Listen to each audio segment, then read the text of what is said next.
Tero Myllyvirran johtama Itä-Uudenmaan vesiensuojeluyhdistys on tutkinut laajemminkin pienpuhdistamojen toimivuutta kenttäolosuhteissa. Selvityksessä havaittiin, että yli 2/3 puhdistamoista ei täyttänyt asetuksen puhdistusvaatimuksia. Puolet puhdistamoista ei käytännössä yltänyt vaatimuksiin vesiensuojelun kannalta tärkeimmän ravinteen, fosforin poistamisesta.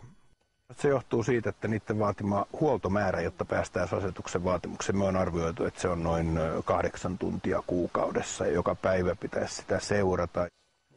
Samanlaisia tutkimustuloksia on kantautunut myös muualta Suomesta ja Ruotsistakin.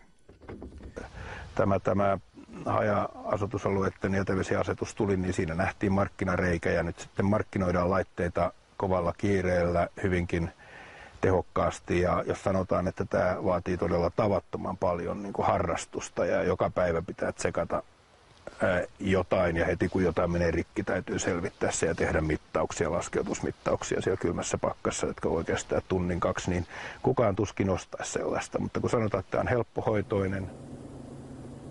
Pienpuhdistamojen ongelma on myös niiden pieni koko. Suurikin laitospuhdistamo vaatii toimijakseen jatkuvan tasaisen kuormituksen. Muutaman hengen talouksien tuotanto ei siihen tahdo riittää. Jos perhe lähtee muutaman viikon lomalle ja jättää talonsa tyhjilleen, voi puhdistamon toiminnalle tärkeä bakteerikanta kuolla ravinnon puutteeseen ja menettää puhdistuskykynsä. Siksi matkalle lähtiöitä kehotetaankin pyytämään esimerkiksi naapuriaan käymään kerran päivässä kakalla heidän WC:ssään loman ajan. Samasta syystä pienpuhdistamo ei sovellu vapaa-ajan asunnon ratkaisuksi.